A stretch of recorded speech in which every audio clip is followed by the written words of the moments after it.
This is the Haematuria tutorial presented by the SchrDbb with reference a practical guide to issue taken by clinical examination by Anwar Qais Saadoon. So haematuria. So what is haematuria? Haematuria is the presence of red blood cells in urine. It can be microscopic or macroscopic, but just seeing the presence of red blood cells in urine is sufficient to say that it's haematuria. And haematuria is different from hemoglobinuria, where you have the presence of hemoglobin in urine, and haematuria is the presence of red blood cells in urine. It's two different.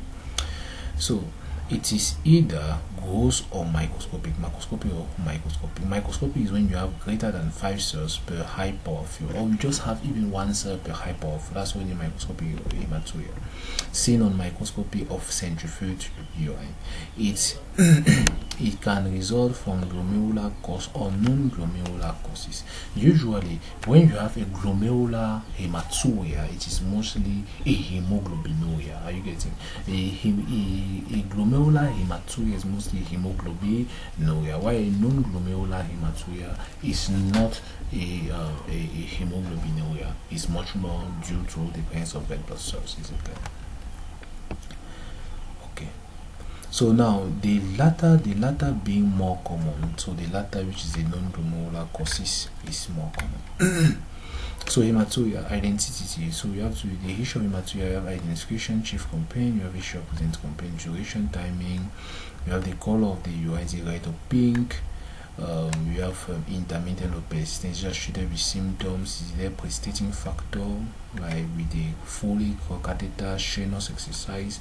Is there stone, tissue, clot present in the urine? Is there concurrent upper respiratory tract infection, gastrointestinal? So gastroenteritis, and then hematuria can make think of an IgA nephropathy. Upper respiratory tract infection and hematuria can think of post-reciprocal glomerulonephritis. So is there a drop of blood or spotting of the underwear between the time of voiding? So bleeding from the urethra, prepubertal boys, non-urethral sources of bleeding. So all that. So we have past history, previous episodes of gross hematuria or urinary tract infection, recurrent upper respiratory tract infection. You can think of group A Streptococcus impetigo, suggests a post-infectious glomerulonephritis, bloody diarrhea. We have coagulopathy, sickle cell disease trace. You have G6PD deficiency, can also result to that, because G6PD deficiency is going to result to hemolysis, is going to result to acute tubular necrosis, that may result to a form of hemoglobinuria. So issue of renal stones. You have recent abdominal surgery or trauma, previous investigations. So you have medication issue, recent use of medication, heparin, warfarin, aspirin, ibuprofen, rifampicin, nitrofurantoin, naproxen. All this can so either stain the urine red, or it may result to a red blood cells in urine. Family issue, you have hematuria and all that. So renal failure, you have hereditary nephritis and cystic diseases. You have renal stones, suggest renal stones, hypercalciuria, metabolic disease. Systemic lupus erythematosus can also be present. Polycystic kidney disease in family, coagulation disorder, sickle cell trait can be present. You have social history. Sickle cell trait suggests sickle nephropathy. You have sickle nephropathy. You have papillary necrosis. So in sickle cell disease, you can have a sickle nephropathy, you can have papillary necrosis, and you have hemoglobinuria. Hypertension, premature deafness. So if you have premature deafness and you have hematuria, you can think of an Alport syndrome. So these are the cases. You have social issue, child abuse, hepatitis B and C, occupation, and you have the review of systems. So what are the key points to note in cases of hematuria?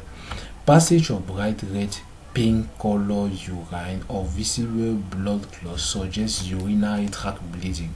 So if it is bright red, pink color, blood clot, and let me add others. If it is not a total, if it's at beginning, a hematuria which is at the beginning of urination or at the end of the urination, it is urinary tract bleeding. But if it's a total hematuria, it means that it's coming from the glomerulus, from a glomerular origin. Is it clear?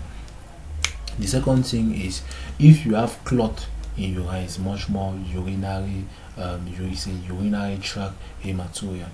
The next, if you have pain, is much more lower urinary tract. If you have pain with hematuria.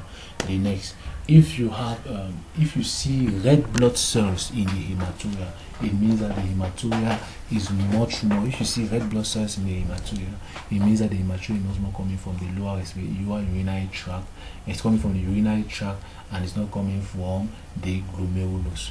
If you have and they say last characteristic, so you have pain, total, you have pain, you have blood clot. If it's total hematuria, if there is red blood cells, and the last one,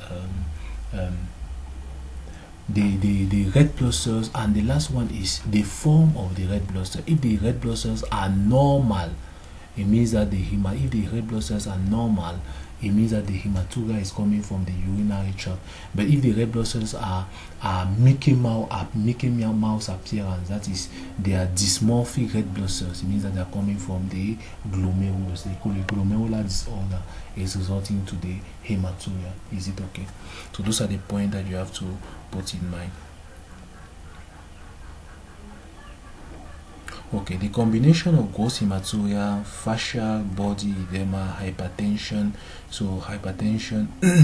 So if you have a Coca-Cola urina, you may suggest of a renal and glomerular bleeding. So the combination of gross hematuria, fascial body edema, hypertension, and decreased urine output may suggest glomerulonephritis. Glomerulonephritis, you have a certain in nephritic syndrome. Glomerulonephritis is going to have usually nephritic syndrome as being a characteristic, and that those characteristics: body edema, hypertension, oliguria. Are you getting? So those are the characteristics of nephritic syndrome. So you have acute post-tubercular glomerulonephritis is one very common. You have IgA nephropathy. So you have passage of urine, of bloody urine, only at initiation of micturition suggests urethral bleeding. So an initiation of micturition suggests urethral bleeding, whereas a terminal suggests a bladder infection.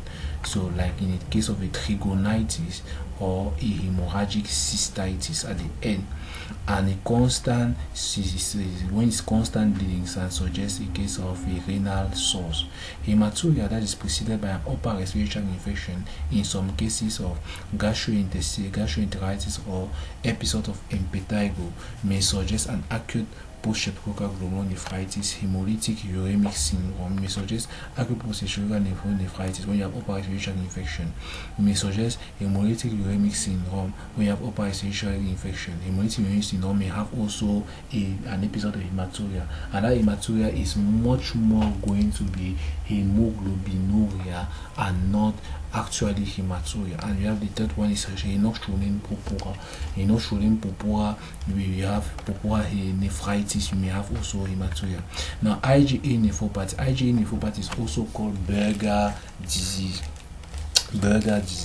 And Berger disease commonly present with recurrent episodes of microscopic or frank hematuria, which is often preceded by viral prodrome. We have prodromal viral syndrome, we have hematuria. So if you have upper respiratory infection which prodromal viral syndrome, that's a coryza, or a flu-like symptom like joint pain and all that with coryza, and then having now prodromal syndrome 1 to 3 days before having a microscopic or frank hematuria, think of an IgA nephropathy. Hematuria is treated with dysuria, fever, frequency, urgency. You think of urinary tract infection. Gross hematuria with renal colicky pain that may radiate to the groin, suggests of renal stone.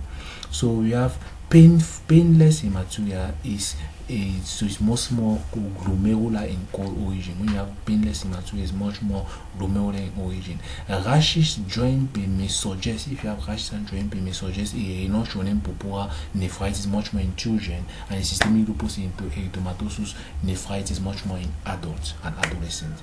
So an abdominal mass with or without abdominal pain should raise concern of a Wilms tumor, with which may be associated with microscopic hematuria in 50%, whereas gross hematuria is uncommon. It's much more. Wilms tumor is much more going to with or without. If you have an abdominal mass, hematuria is associated much more with a microscopic hematuria. than a macroscopic hematuria. The occurrence of haematuria in conjunction with change in mental status. So in conjunction with change in mental status, visual changes, epistasis, heart failure, suggestions of a significant hypertension, like in case of malignant hypertension, when you have a thrombotic microangiopathy. So you are going to, in this case, you have a haematuria, which is due to a hypertension disorder. So change in mental state, you have change in mental status, headache, you have visual disorder, you have epistasis, you have heart failure. So all that is a hypertensive emergency with malignant hypertension. You can have a haematuria there, and the form of the mechanism of that acute kidney injury that you are going to have is going to be thrombotic microangiopathy, where you are going to have hemolysis. Hemolysis is going to result to hemoglobinuria, and hemoglobinuria is going to result to an acute tubular necrosis, and acute tubular necrosis, it can result in hemoglobinuria. Are you getting? It's not a typical haematuria. So the next thing that we're going to visualize today is the edema. Thanks for your kind attention.